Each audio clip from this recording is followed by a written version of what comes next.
Hello viewers, Unacademy IAS मंजिल के YouTube channel पर स्वागत है। आई होप कि आपकी पढ़ाई अच्छी चल रही हो। 2026 जो है वो पता नहीं कैसा बीतेगा। कई सारे जियोपॉलिटिकल अनसर्टेनिटीज जो हैं वो एक साथ आ चुके हैं और ये जो पूरा स्ट्रेट ऑफ हॉर्मुज में डबल ब्लॉकेट चल रहा है, एक by the Iranian regime and the secondly by the Trump administration, that has literally led to complete chaos in the energy market. आपने देखा कैसे जो क्रूड ऑयल की कीमत है वो अभी भी $100 पर बैरल से ज्यादा है। जब तक ये अपने नॉर्मल लेवल जो कि $60-70 पर बैरल पे नहीं आती है, तब तक तमाम कंट्रीज के ऊपर एक बहुत बड़ी संकट, इनफैक्ट पूरे ग्लोबल इकोनॉमी जो है वो एक स्लो डाउन में आ सकता है। And obviously the reason is Trump's ego. ये एक बैटल ऑफ ईगो है और ट्रम्प इसको जीतना चाह रहे हैं।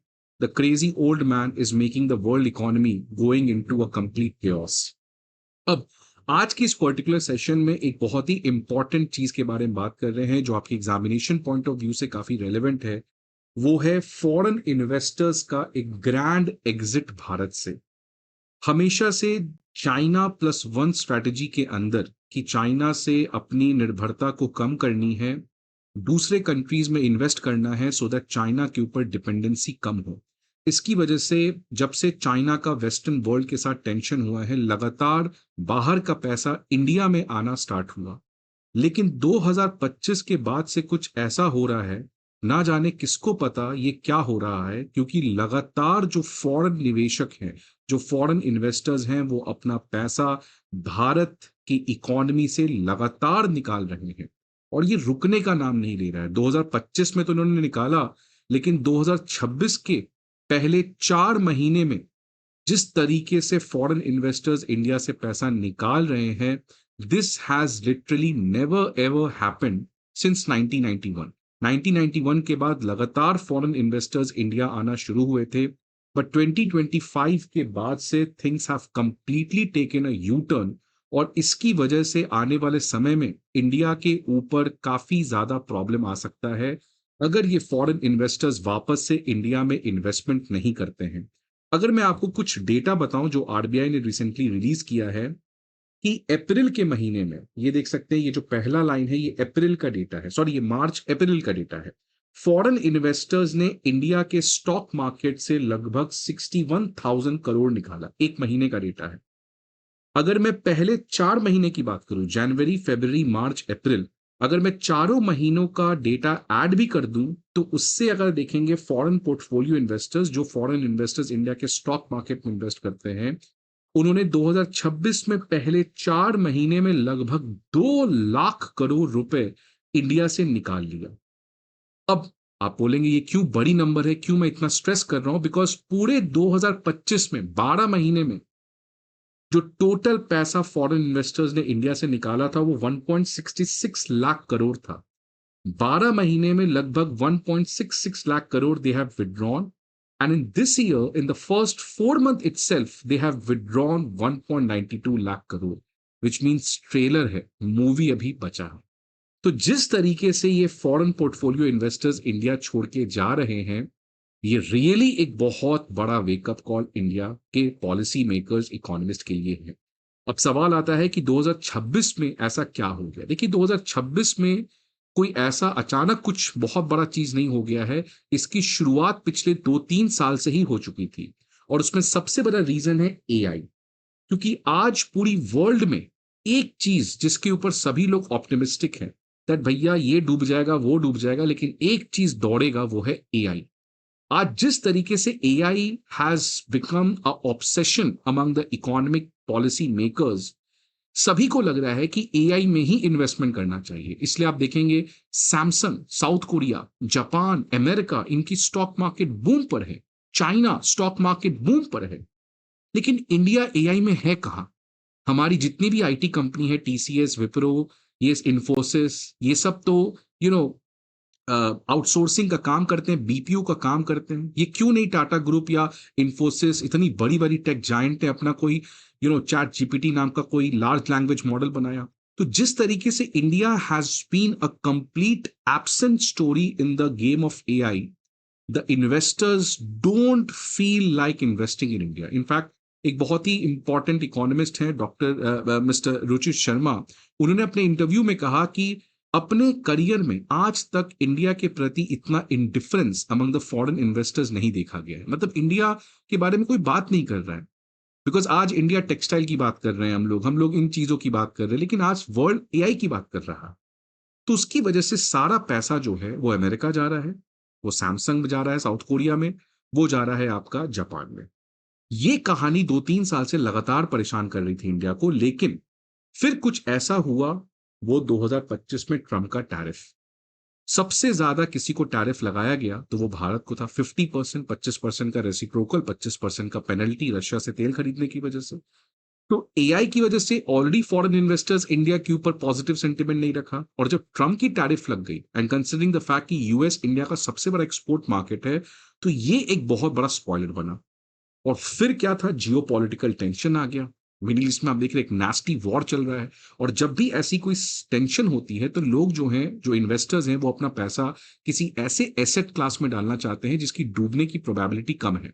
मान लीजिए आप एप्पल की शेयर खरीद लो, माइक्रोसॉफ्ट की शेयर खरीद लो, यूएस बॉन्ड में इन्वेस्ट कर दो, सोना खरीद लो। इसकी वजह से क्या हो रहा है कि जितने फॉरेन इन्वेस्टर्स इंडिया में पैसा लगाए थे, वो वापस से पैसा निकाल के किसी सेफ हेवन एसेट्स में इन्वेस्ट करना चाह रहे हैं। इसमें यूएस की स्टॉक मार्केट जो है वो सबसे ज्यादा सेफ मानी जाती है, गोल्ड में इन्वेस्टमेंट करना सेफ मानी जाती है, यूएस के बॉन्ड में इन्वेस्ट करना सेफ मानी जाती है। तो एआई का एक जो टेंशन या इंडिया के ऊपर नेगेटिव सेंटिमेंट था, उसको बहुत ज्यादा बूस्ट मिला ट्रम्प की टैरिफ और 2026 में जियोपॉलिटिकल टेंशंस। तो ये तीनों ने मिलकर ऐसा फॉरेन इन्वेस्टर्स का इंडिया के ऊपर कॉन्फिडेंस तोड़ा, जिसका डेटा खुद ही गवाह है। फिर चौथा रीजन जो आपको एग्जाम पॉइंट ऑफ व्यू से समझना है, जो यूपीएससी ने पूछा है, एक्सचेंज रेट डेप्रिसिएशन। अब एक्सचेंज रेट डेप्रिसिएशन, क्योंकि आपको पता है रूपी की लगातार गिरावट हो रही है, अब रूपी के गिरने से सवाल आता है कि फॉरेन इन्वेस्टर्स अपना इंडिया से पैसा क्यों निकाल रहे हैं। सपोज मान लीजिए आपने इंडिया में 100 रुपीज इन्वेस्ट किया, ठीक है, एक्सचेंज रेट कितना है, $1 इज इक्वल टू 50 रुपीज। मान लीजिए एक्सचेंज रेट है $1 बराबर 50 रुपए। आपको इंडिया में 100 रुपए इन्वेस्ट करना है, तो आपको कितने डॉलर चाहिए, $2। तो एक अमेरिकन $2 लेकर आएगा, वो कहेगा भैया रुपी दे दो, उसको 100 रुपए मिल जाएगा, वो इंडिया के मार्केट में इन्वेस्ट कर देगा। अब जहां पे वो इन्वेस्ट कर रहा है, उसने कहा कि मैं आपको 1 साल के बाद 100 के बदला 200 रुपए दूंगा। तो ये जो मिस्टर ए है, जो एक फॉरेनर है, जो इंडिया की इकोनॉमी में इन्वेस्ट कर रहा है, कितना इन्वेस्ट किया इसने, $2। इंडिया की रुपी में कितना आएगा, 100 रुपए। क्यों इन्वेस्ट कर रहा है, बिकॉज उसको कहा गया है कि भाई मैं आपको अगले साल, मिस्टर ए को अगले साल जो इंडियन कंपनी में वो इन्वेस्ट कर रहा है, वो इंडियन कंपनी मिस्टर ए को 200 रुपए देगी। ठीक बात है। अगर एक्सचेंज रेट इतना ही रहता जब ये इन्वेस्ट कर रहा है और जब इसको 1 साल के बाद रिटर्न मिलेगा, अगर ये एक्सचेंज रेट फ्लक्चुएट नहीं करता तो उसको रिटर्न कितना आया, 200 रुपए। उसको वो डॉलर में कन्वर्ट करेगा, अब कितने डॉलर मिल जाएंगे उसको, $4। तो mister A invested $2, after 1 year he got $4। But assumption क्या मैंने माना, एक्सचेंज रेट सेम रहेगा, बट क्या हकीकत में ऐसा हुआ, नहीं। हमारा एक्सचेंज रेट क्या हुआ, डेप्रिशिएट कर गया। हमारा एक्सचेंज रेट क्या हुआ, डेप्रिशिएट कर गया। लेट्स फॉर सिंप्लीफिकेशन मान लेते हैं अगले साल क्या हुआ, जब इसको पैसा वापस मिलना था, $1 की वैल्यू हो गई 100 रुपए, रूपी की वैल्यू घट गई, पहले 50 रुपए की वैल्यू $1 थी, अब 100 रुपए की वैल्यू $1 है।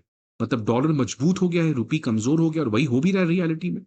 अब मिस्टर ए ने 100 रुपए इन्वेस्ट किया था, कंपनी ने कहा मैं आपको 200 दूंगा, ठीक बात है, मिस्टर ए तो बहुत खुश था, लेकिन 1 साल के बाद कहानी बदल गई ना, एक्सचेंज रेट तो खुद ही डिप्रेशन हो गया। अब ये 200 रुपए को जब एक्सचेंज करेगा तो उसको डॉलर कितना मिलेगा, $2। मिस्टर ए ने $2 इन्वेस्ट किया, और 1 साल के बाद क्योंकि रूपी की वैल्यू डेप्रिशिएट कर गई, उसका इनकम फिक्स था, 200 रुपए उसको मिलना था, उसने जब उसको डॉलर में कन्वर्ट किया तो उसको $2 ही मिला, which means mister A invested $2 and he got back $2 only.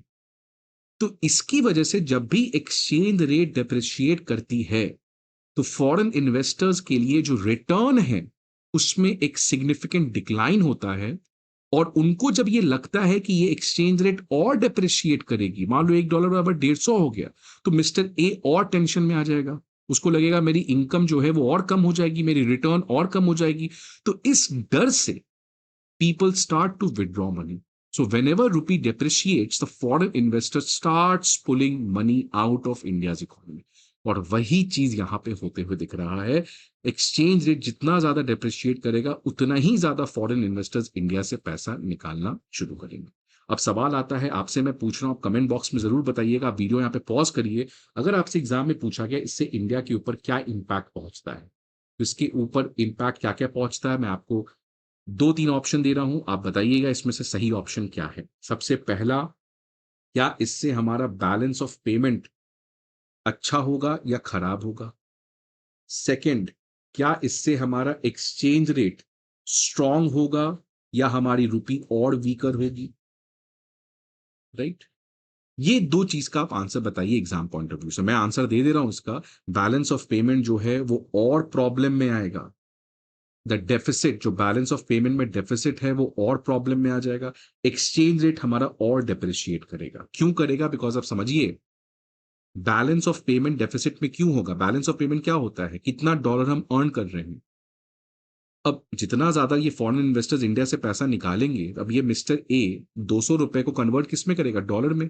तो ये डॉलर इंडिया से निकल जाएगा ना। जो मिस्टर ए डॉलर लेकर आया था इंडिया, अब वो अपना डॉलर लेके वापस चला गया, तो हमारा डॉलर रिजर्व्स और कम होगा, तो बैलेंस ऑफ पेमेंट पे प्रॉब्लम आएगा।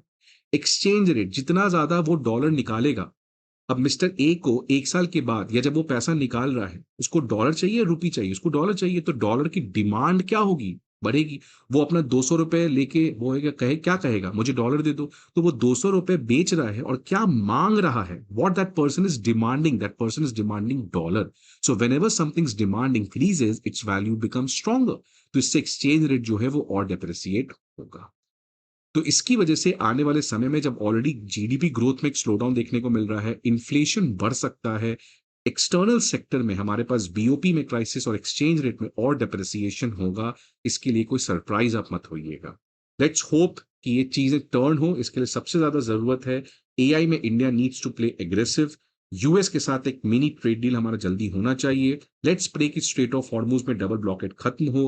अगर ये चीजें होती हैं, at the end we have to be optimistic. Without optimism the world will collapse. I hope आपको ये वीडियो अच्छा लगे। See you again some other video. Till then, goodbye and take care.